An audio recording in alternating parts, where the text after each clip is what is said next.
thought I'd go over my storm prep, even though it's gonna veer around us now, not a direct hit like it was before. I still did a lot of preparation. I trimmed all the bushes very neatly so they were below window ledges, so that winds wouldn't smack them against the glass. I attached drainage hoses to the gutters that redirect water away from flood areas, because this porch is a flood area because our driveway is slanted and goes downhill. This gutter has the same thing, redirecting water from the rooftop around the house to decrease flooding. More neatly trimmed bushes.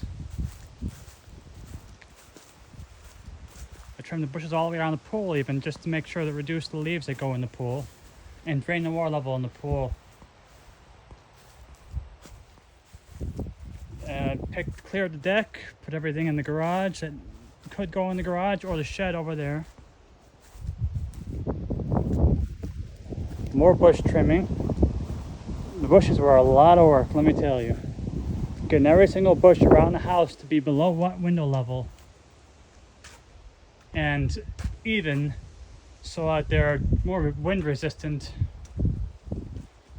The backup generator unfortunately doesn't work, but fortunately I don't need it. There's a random cat over there saying hi.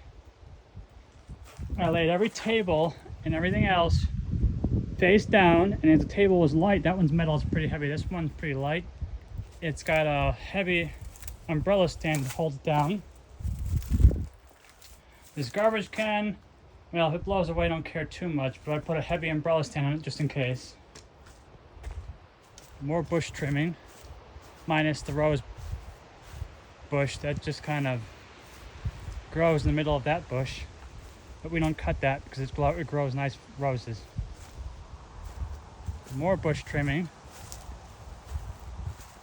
The shed over here has been heavily anchored down. We're talking heavy duty here. First thing, I surrounded it with cinder blocks so it don't slide around. And then I got an anchoring kit that heavily anchors it into the ground. And these are attached to metal rods. They go down about 4 feet. They're in there good. There's a little bit of slack there wasn't before, but such is the nature of things expanding and shrinking when the temperature changes. And normally I keep the shed open, but I actually close it because you don't want to have it open during a storm, because the wind will go in, rise up, and the amount of force, that's what flips this thing over. But more bricks, more anchoring. If this thing goes anywhere, it's because a tornado hits it, because otherwise it shouldn't go anywhere. I cut down the biggest tree near the shed to avoid it falling on the shed, because inside there is the well. In fact, I had a lot of trees cleared. Any tree that used to be near the house is gone for both solar production, as well as there's no tree close enough to this house that could fall on it under any circumstances.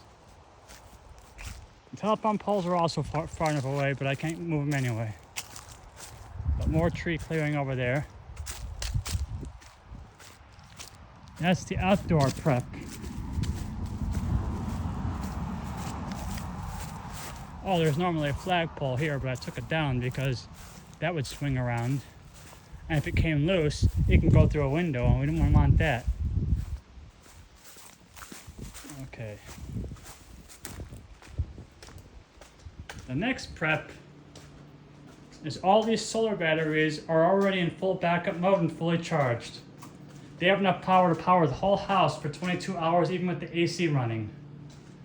And this micro switch will automatically detect that the grid fails, and if it does, it'll automatically form a microgrid, and the house won't lose any power whatsoever, even if the rest of the neighborhood does. That's the other big preparation.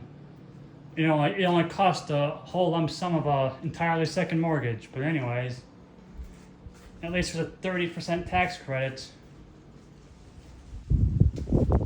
and 25-year financing, so I'm just paying that instead of the electric bill and still breaking even each month. So it's a good investment, despite the scary debt it creates. because it's affordable with the tax credits. And that's pretty much it for the storm prep. I also, just in case, which I won't need them this time, but every one of these boards is cut to an exact window size match. And I have ply clamps here. So you don't nail them to the wall. You have these specific clamps that go around the wood, and then they clamp into the brick so they don't go anywhere. And if I had to board the windows, I would, but I'm not going to expect that level of storm. But prepared for that level of storm in case it happened, it's just, that's overkill. I'm not going to board the windows because we're only expected to get about 30-mile-per-hour winds because the storm that was originally going to go over us and give us about 60-mile-per-hour winds is now going to veer off the coast instead of more inland. So that's pretty much it for my preparation. And I'm fully stocked on Mountain Dew. But that's about it. And I got plenty of gas in the gas cans in case I had to use the backup generator as a backup to these. But I tested the generator today because you always test it ahead of time. The damn thing don't crank. It's probably been sitting too long.